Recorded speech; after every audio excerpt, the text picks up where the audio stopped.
लियो चौपाल, देख लियो चौपाल रे सब बड़ा बडेरा, सब बड़ा बडेरा वो जी सब लोग लगाया वो जी पाखरिया ने समझा वो जी।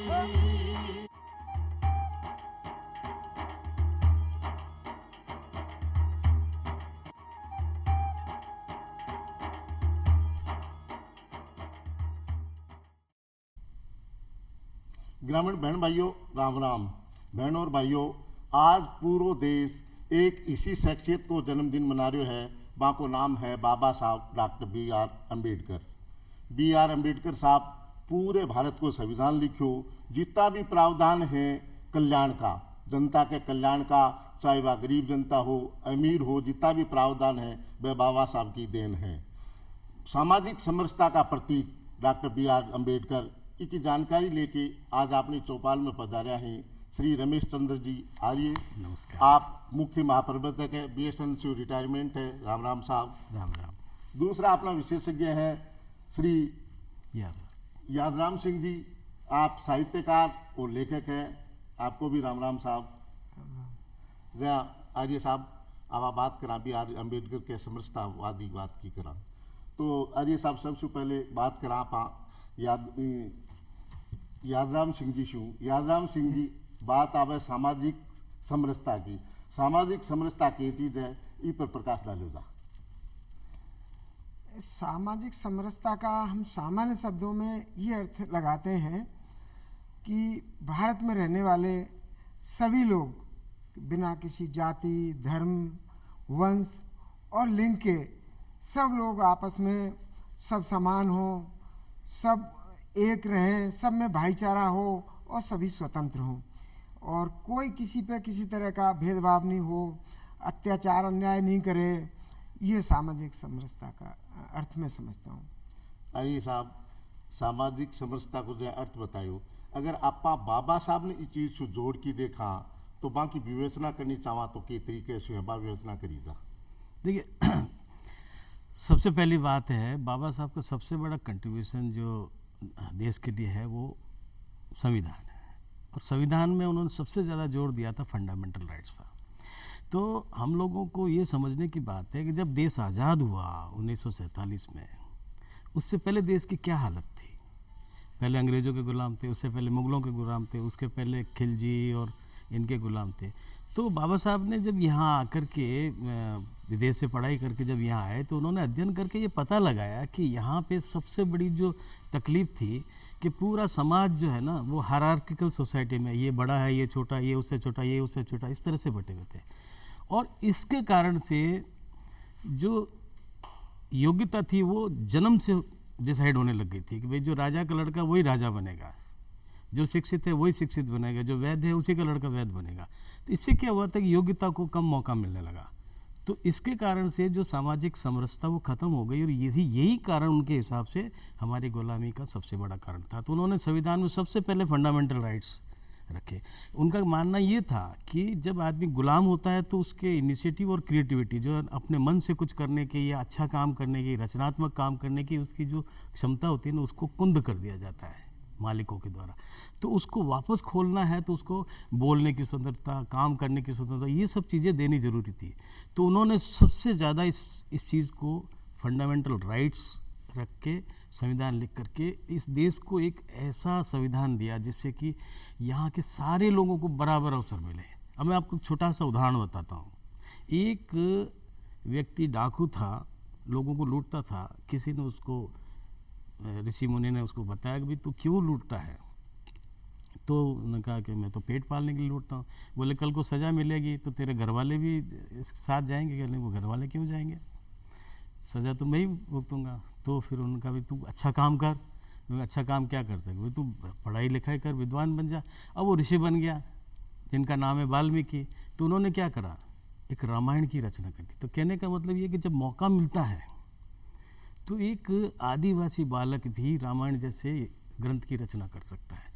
तो मौका मिलना सबसे ज़्यादा ज़रूरी, यही फंडामेंटल राइट्स में बाबा साहब ने हमें दिया है। यादराम सिंह जी, बात थोड़ी सी बाबा साहब के जन्म की और प्रारंभिक शिक्षा की करी जा, तो बाबा साहब के जन्म पर और प्रारंभिक शिक्षा पर भी प्रकाश डालो जा। देखिए, बाबा साहब के पिताजी उस समय की बात है, बाबा साहब का जन्म हुआ 1891 में हुआ था, 14 अप्रैल 1891 को। और ये सेना में सूबेदार थे इनके पिताजी, और रामू जी इनका नाम था सकपाल। तो इनके पिताजी सूबेदार थे। तो ये महू जो एमपी में पड़ता है, महू एक छावनी थी, वहाँ पे उनका जन्म हुआ, महू कैंट में 14 अप्रैल 1891 को। तो ऐसी स्थिति में जो है उस समय सामाजिक व्यवस्था के हिसाब से तो अंधा युग था, राजशाही शासन था, पर इनके पिताजी सेना में थे और बड़े शिक्षा के प्रति काफ़ी वो जागरूक थे। तो अपने बाबा साहब अम्बेडकर को फिर इन्होंने शिक्षा दिलाई, वहीं पे भर्ती करा दिया और फिर पढ़ाने लगे।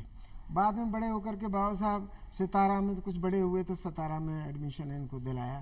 तो उस समय के हिसाब से उनको बड़ी मुश्किल से एडमिशन दिया, और उसमें 3 कंडीशन लगा दी थी पढ़ाई के लिए भी, कि स्कूल से 10 फीट दूर बैठेगा, क्लास से 10 फुट दूर बैठेगा, और बोर्ड से हाथ नहीं लगाएगा, और तीसरा ये था कि पानी के घड़े से हाथ नहीं लगाएगा। ये इन पर बंदिश लगाई थी।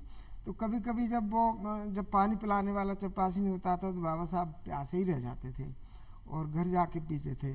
तो ऐसी स्थिति में उन्होंने शिक्षा भी प्राप्त करी, और बड़े आर्थिक स्थिति तो खराब थी ही, पिताजी एक सेना में ही थे उस समय, ऐसा विरल टाइम था।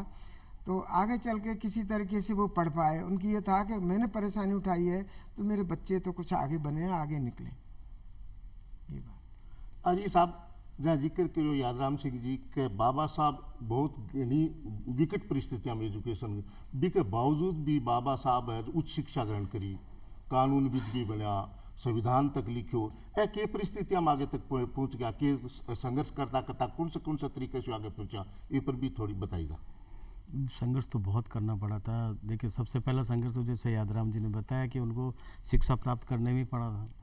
दूसरा जो सामाजिक वातावरण था कि आप जो तालाब पूरे गांव के पानी पीने का, तो वहाँ से आप पानी नहीं पी सकते, आपको हर वक्त तिरस्कार झेलना पड़ता था। ऐसी परिस्थितियों में उनके अंदर जो एक टैलेंट था, जैसे आगे बढ़ने की उनकी इच्छा थी, तो परिस्थितियों के हिसाब से लोग भी मदद करने के लिए आगे आ जाते। तो किसी टीचर ने, जो ब्राह्मण टीचर था, उन्होंने इसको पढ़ाया और पढ़ने में मदद करी। उसके बाद जो बड़ौदा के राजा थे, उन्होंने विदेश में शिक्षा प्राप्त करने के लिए इनको भेजा।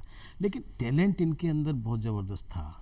कोलंबिया यूनिवर्सिटी में जहाँ इन्होंने पहली शिक्षा प्राप्त की, इनके ऑटोबियोग्राफी को वहाँ एक टेक्स्ट बुक की तरह इस्तेमाल किया जाता है कि वो ये इतना बड़ा विद्वान था। वहाँ के जितने लोग निकले थे, जिन्हें 40-50 लोग ही ऐसे थे 250 साल के कोलंबिया यूनिवर्सिटी के इतिहास में, जिनको कि आप कह सकते हैं कि पूरी दुनिया को बदलने की क्षमता थी। उनमें से एक डॉक्टर अम्बेडकर थे, तो उनमें प्रतिभा थी।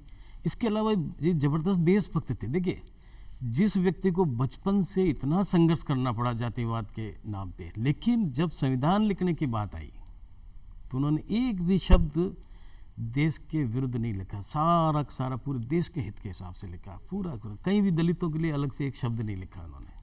तो ये उनकी खासियत थी। वो बहुत ही देशभक्त थे और बहुत ही टैलेंटेड आदमी थे। इतना अच्छा संविधान लिखा कि आज देखो, जो पाकिस्तान है वो थोड़े ही सालों में टूट करके 2 टुकड़े हो गए, एक बांग्लादेश हो गए, जबकि भारत का संविधान इतना बढ़िया है कि हम तो और मजबूत हो गए। गोवा का भी विलय किया, सिक्किम भी हमारे साथ आ गया, तो हम तो मजबूत ही होते गए।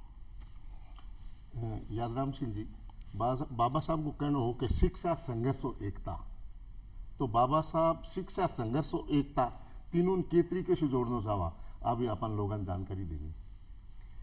देखिए, उस समय जब बाबा साहब का जन्म हुआ था, उस समय सामान्य तौर पर ये गरीब लोगों को, पिछड़ों को, दलितों को कोई शिक्षा का अधिकार नहीं था।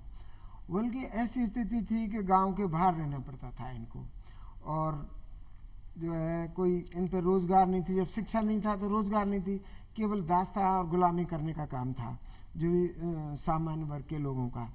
तो ऐसी स्थिति में जब बाबा साहब बाबा साहब आए, तो सबसे पहले इनके पिताजी को, चूँकि अंग्रेज़ों की फौज में थे, सेना में थे, उनको शिक्षा का महत्व का पता था, तो अपने बच्चे को इन्होंने पढ़ाया। तो जैसे बाबा साहब आगे पढ़ने लगे, संघर्ष करने लगे, संघर्ष की तो बहुत बड़ी श्रृंखला है। जैसे जैसे इनको पानी भी नहीं पीने दिया जाता था और क्लास के बाहर बैठते थे। एक बार का दृष्टांत है, मैं बता ही देता हूँ आपको, आर्य साहब आप भी सुने, कि जब बच्चों के खाने के टिफ़िन रखे थे उसके बोर्ड के पीछे, तो बाबा साहब से एक क्वेश्चन पूछा था, वो बोर्ड पे उन्होंने लिख दिया। ऐसी स्थिति में वो टिफ़िन तो पीछे रखे थे, अब जैसे ही वो जो लिखने गए तो उन्होंने बच्चों ने हल्ला मचा दिया कि ये तो हमारे अछूत हो गए, हमारे टिफ़िन अछूत का बच्चा छू गया है इनको। तो वो उस समय उनको बड़ी बड़ी प्रताड़ना सहन करनी पड़ी और फिर वो फिर बाबा साहब इस घूंट को पीकर रह गए। लेकिन अब आगे क्या है कि शिक्षा, जैसे आपने शुरुआत में कही थी, शिक्षा शेरनी का दूध है, ये बहुत बड़ा, ये स्वयं बाबा साहब ने कहा है कि जब शिक्षा ही नहीं ले सकते थे तो शिक्षा लेने वाले, जब उनको शिक्षा के गुणों का, लाभ का कैसे पता चलता। तो बाबा साहब अम्बेडकर एक पहले हिंदुस्तान की ऐसी शख्सियत थे जो शिक्षा में पढ़ते पढ़ते इतने होशियार हुए। तो इनके गुरुजी भी इनसे, जो उनके महादेव जी थे, गुरु राणा जी, महादेव अम्बेडकर उनका नाम था, ये बाबा साहब की होशियारी से बड़े प्रभावित थे। तो वो इन्होंने कहा कि अम्बेडकर पहले वहाँ कोंकण, जो मूल रूप से जो इनके पिताजी कोंकण के रहने वाले थे, वहाँ इनके नाम के पीछे जो है गांव का नाम लगाना पड़ता था। तो उस समय तो उनके अम्बेडकर के, बाबा साहब अम्बेडकर के, उनके पिताजी का गाँव था अम्बावड़े। अब इनका नाम पहले तो रामजी सकपाल पिताजी का नाम था, सकपाल, और राम जी इनका नाम था। बाद में उन्होंने ये कहा कि तुम ऐसा करो कि डॉक्टर B.R. भीमराव, तुम्हारा नाम अम्बेडकर की जगह अम्बेडकर, मेरा जो सरनेम है वही मैं लगा देता हूँ। तो वो ब्राह्मण पंडित थे। ये उनकी कितनी सहायता थी कि इन्होंने अपना नाम भी दिया। और वो क्योंकि बाबा साहब घर से कैसा है, सूखी जैसी भी रोटी मिलती थी वो ले आते थे, तो वो उनके गुरुजी उनको अपनी रोटी में से भी खाना खिलाते थे, ऐसे ही है। लेकिन डॉक्टर अम्बेडकर शिक्षा में बहुत तेज थे, पढ़ते थे, हर प्रश्न का जवाब देते थे, पढ़ते थे, तो क्लास में सबसे विद्वान विद्यार्थी थे।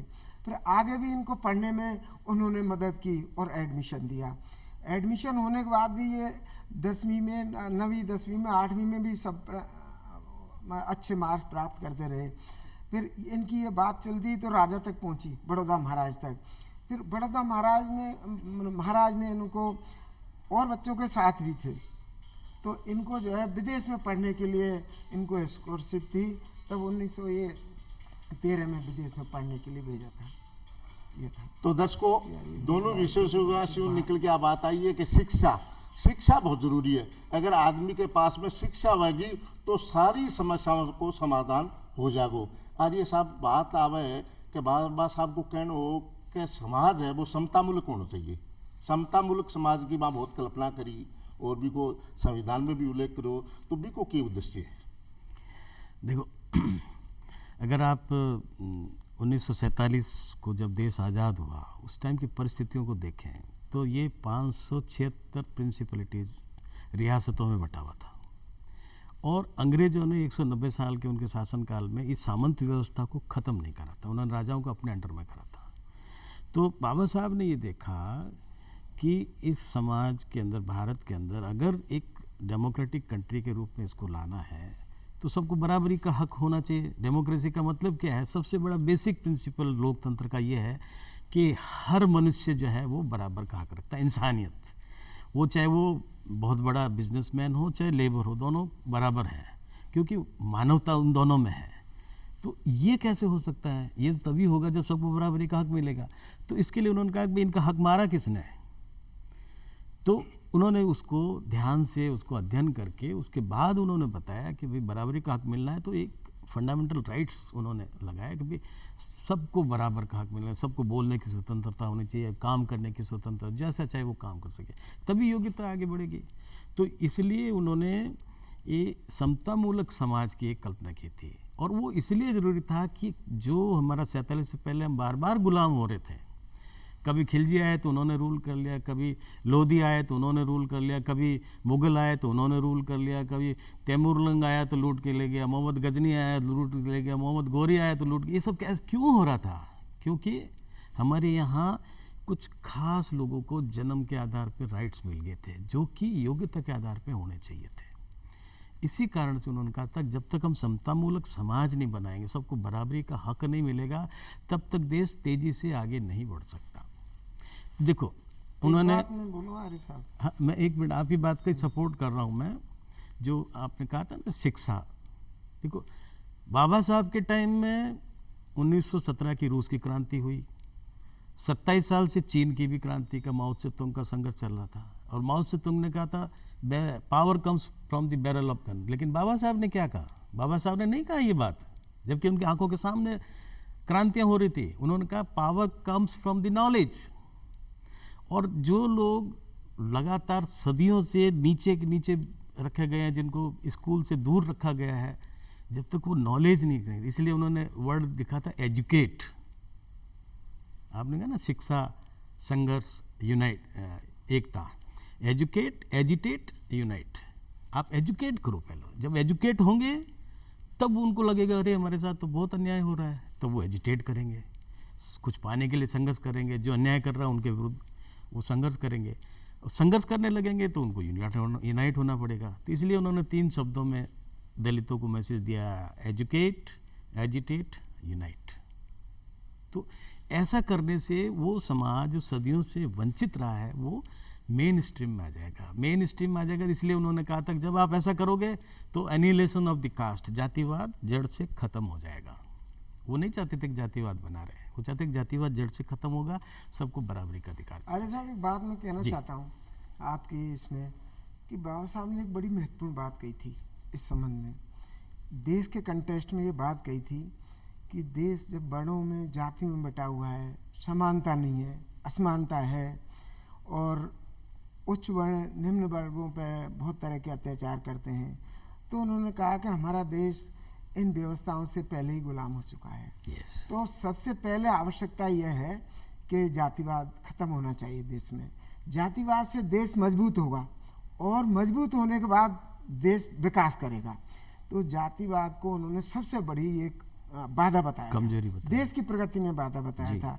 और सबसे पहले संविधान में इन्होंने इसी बात को अनुच्छेद में डाला है कि देश में जातिवाद को ख़त्म किया जाता है, ऊंच नीच को ख़त्म किया जाता है। ये बाबा साहब ने ये बात कही थी। अच्छा, जातिवाद की बात आ गई कि जातिवाद विनाश था, बाबा साहब को कहने को जातिवाद होना ही नहीं, समाज खत्म होना, एनिहिलेशन। हाँ, और एक महिलाओं की स्थिति भी ले दे की अच्छी को नहीं, तो महिलाओं के उत्थान के वास्ते भी बाबा साहब को सहयोग को भी हो जाए हिसाब किताब। देखिए सबसे पहले तो जब वो लेबर मिनिस्टर थे देश आज़ाद होने से पहले, तो उन्होंने सबसे पहले ये डिमांड रखी थी कि अगर एक जगह आदमी और औरत दोनों काम करते हैं तो दोनों को तनख्वाह बराबर मिलनी चाहिए। उसके बाद जब संविधान बन गया, देश आज़ाद हो गया और वो कानून मंत्री बन गए, तब वो हिंदू कोड बिल लाए थे, क्योंकि जो स्त्रियों की स्थिति सवर्ण समाज के हिंदुओं में भी अच्छी नहीं थी। उनको राइट ऑफ इनहेरिटेंस, मतलब उनको उनके पिता की संपत्ति में क्या हक है, और दूसरे उनको बराबरी का हक, इस तरह की चीज़ें जो लाए थे, तो वो उनको शुरू से ही ये चिंता थी कि स्त्रियों को बराबर का हक मिलना चाहिए। और ये कोई ऐसा नहीं कि स्त्रियों के प्रति उनकी सहानुभूति थी, कि स्त्री एक ऐसी आइडेंटिटी है कि जो समाज को आगे बढ़ाने में, बच्चे का जो सबसे पहला लालन पालन जो होता है ना, वो स्त्री करती है। आप देखिए एक छोटा सा उदाहरण मैं आप बताऊँ, महाराणा प्रताप को उनकी माँ का बहुत इन्फ्लुएंस था, कितने बड़े बहादुर बने। वीर शिवाजी को उनकी माँ का इन्फ्लुएंस था, कितने बड़े बहादुर बने। तो माँ अगर बच्चे को बहादुर बनाना चाहिए तो दुनिया की कोई ताकत रोक नहीं सकती, क्योंकि माँ का ही विचारों का सबसे ज़्यादा प्रभाव। तो इसलिए उन्होंने कहा था कि स्त्रियों को भी पूरा बराबरी का हक मिलना चाहिए, जैसे दलितों को मिलना चाहिए वैसे स्त्रियों को भी मिलना चाहिए। देखिए इसमें एक बात मैं कहना चाहूँगा कि बाबा साहब अम्बेडकर जो वायसराय साहब की काउंसिल के जो मेंबर थे आज़ादी से पहले, तो स्त्रियों के लिए उस समय भी स्थिति बहुत ज़्यादा अच्छी नहीं थी, खराब ही थी। तो ये महिलाएं हैं, आजकल ऐसा नहीं है, रात में भी खानों में काम करती थी महिलाएं, कोयले की खानों में भी, और उनको झुक कर के भी काम करना पड़ता था। तो जो गर्भवती महिलाएं वो झुक कर के कैसे काम करती हैं, समान भी वेतन नहीं मिलता था। तो बाबा साहब ने सबसे पहले ये किया था कि महिला और पुरुषों को समान वेतन दिया जाएगा बराबर, और महिलाओं से रात में काम नहीं लिया जाएगा, और जहाँ झुक के काम लिया जाता है, काम करना पड़ता है, वहाँ महिलाएं काम नहीं करेगी। जब देश आज़ाद हुआ तो बाबा साहब एक कमेटी और बनी थी महिलाओं के उत्थान के संबंध में, महिलाओं को अधिकार देने के संबंध में। तो वो उस कमेटी में महिलाएं भी थीं, बाबा साहब उसके चेयरमैन भी थे। तो उस समय इन्होंने एक बहुत बड़ा क्रांतिकारी बिल बनाया था, इसका नाम है Hindu code bill. Hindu code bill में महिलाओं को उनके जो शिक्षा के अधिकार थे, पिताजी की संपत्ति में बेटी का अधिकार था, और इसके अलावा कोई वारिस नहीं होने पर बेटी को वारिस बनाया जा सकता, और उनके विवाह के, आपको पता होगा कि सवर्ण जातियों में तो विवाह कर सकते थे, और लेकिन आम जो है नहीं कर सकते थे। आम में ये नहीं थी, कई विधवा विवाह का उन्होंने किया, रीमैरिज का किया, स्पेशल मैरिज का। लेकिन हमारा देश उस समय परंपरागत विचारधारा में ज़्यादा फंसा हुआ था। उस बिल का बहुत विरोध हुआ, बहुत ज़्यादा विरोध हुआ। फिर उन्होंने किताब 39 पेज की एक किताब बांटी थी सारे सांसदों को, उससे भी नहीं काम चला। फिर उन्होंने कहा कि इस सेशन को बुलाया जाए, पूरे दोनों सदनों को सेशन को बुला करके निर्णय किया जाए, उससे भी नहीं हुआ। फिर पंडित जवाहरलाल नेहरू जी एक बार ये कहने लगे कि भाई ये नहीं करोगे तो मैं इस्तीफा देने को तैयार हूँ। फिर बाद में यह हुआ कि पूरी संसद में भी विरोध होने लगा इस हिंदू कोड बिल का। और इस जो महिलाओं की, जो देश की आधी आबादी है, इस आबादी को अधिकार दिलाने के लिए इन्होंने जो है उस समय जो व्यवस्था थी, ये कहो कि इस पुरातन व्यवस्था के समर्थक लोगों ने, जो हमारे सांसद जो उस समय कानून बनाने वाली संस्था थी, उसके जो सदस्य थे, इन्होंने भरसक विरोध किया और इस बिल को वहीं छोड़ देना पड़ा। सिर्फ एक जो 5वां इसका पार्ट था वो उसमें पास हुआ। तो उसी से दुखी होकर के कि भाई हम पूरे देश की जो महिलाओं की मैं चाह रहा था, उसमें कोई दलितों की महिलाएं नहीं है, सभी महिलाएं हिंदुस्तान की 50% महिलाएं जो आबादी की है, उनको अधिकार देना चाहते थे, एम्पावर करना चाहते थे। तो उनको अधिकार देने में उन्होंने इतना रोड़ा अटका दिया। तो उन्होंने फिर कानून मंत्री थे उस समय, बाबा साहब ने कानून मंत्री के पद से इस्तीफा दे दिया। तो आप आज बात करा एक बहुत ही घृणित अपराधी माना आप अस्पृश्यता बिको उन्मूलन के लिए बाबा जी के करियो अस्पृश्यता का कानून बनाया था ना उन्होंने, और बाकी उन्होंने अपने जीवन पर्यंत आंदोलन करे थे, जैसे तालाब में पानी पीना, मंदिर में प्रवेश करना। तो इन चीज़ों के लिए बराबर आंदोलन करते रहे थे ताकि लोगों में जो अनटचेबिलिटी की भावना वो ख़त्म हो। दूसरा, रूल ऑफ लॉ लागू हो गया, अनटचेबिलिटी एक्ट बन गया, तो उससे जो है कि अस्पृश्यता करने से लोग हेजिटेट करेंगे, यही उन्होंने कोशिश करी। अच्छा, समाज की उन्नति के वास्ता शैक्षिक और राजनीतिक और आर्थिक उत्थान के वास्ते के करियो? देखिए, जो सबसे ज़्यादा चीज़ जो उन्होंने महत्वपूर्ण, 2 चीज़ मैं बताना चाहूँगा। एक तो उन्होंने जो दलितों की ये स्थिति है जो 47 के टाइम में जो उनके सामने थी, वो उस स्थिति का क्या कारण है उसके लिए जीवन पर्यंत वो अध्ययन करते रहे कि आखिर क्या है ये वर्ण व्यवस्था जाति व्यवस्था में बदल करके क्यों एक एयरटाइट कंपार्टमेंट बन गया है। तो उसका कारण उन्होंने खोजा। दूसरा, उनका इसका हल क्या हो सकता है, तो हल यही था कि भाई ये आप जो संविधान बना है उसमें फंडामेंटल राइट्स पे बहुत ज़्यादा जोर दिया गया। तो ये फंडामेंटल राइट्स में जब आप बराबरी का हक मिलेगा, आपको बोलने की स्वतंत्रता मिलेगी, काम करने की स्वतंत्रता मिलेगी, तो नेचुरली आपकी योग्यता अपना बाहर आएगी। तो ये सबसे बड़ा कंट्रीब्यूशन उनका ये फंडामेंटल राइट्स जो इस संविधान में लगाया है। और उसके साथ साथ डायरेक्टिव प्रिंसिपल्स के, अगर इंडिविजुअल आदमी का फंडामेंटल राइट्स अगर किसी सोसाइटी के फंडामेंटल राइट से क्लैश करता है, तो सोसाइटी के फंडामेंटल, ज़्यादा लोगों के फंडामेंटल राइट्स को उसमें वरीयता दी जाएगी। यादराम सिंह जी, सामाजिक समरसता बाबा साहब के टेम में और की समरसता के देखनी चाहो, के लोगों कहना चाहो कि सामाजिक समरसता इस हिसाब से बनाई रखो ताकि देश आगे बढ़े? चलिए, बाबा साहब का इस संबंध में बहुत बड़ा दर्शन था, और ये उनका दर्शन मैं आपको ये बताना चाहता हूँ कि भगवान बुद्ध के दर्शन से आया, ज्योतिबा फूले और महात्मा कबीर के दर्शन से आया था। उनके दर्शन में एक प्रमुख बात ये थी कि सब इंसान बराबर होने चाहिए, सब इंसान स्वतंत्र होने चाहिए, कोई इंसान किसी के ऊपर अन्याय अत्याचार नहीं करे, कोई बहुसंख्यक है तो अल्पसंख्यक पे वो नहीं करे। तो समरसता, उन्होंने ये चीज़ें भगवान बुद्ध के दर्शन विचारधारा को, जो मनुष्य की आत्मा है, मनुष्य को क्या चाहिए, स्वतंत्र रहना चाहिए और भाईचारा होना चाहिए और आपस में प्रेम होना चाहिए। यादराम सिंह जी, आप चौपाल में पधारिया, बाबा साहब के समरसता के सिद्धांत पर प्रकाश डालो। बहुत बहुत धन्यवाद। आर्य साहब आपको भी धन्यवाद। आज अपनी चौपाल को टेम थे खत्म हुआ चला। राम राम साहब।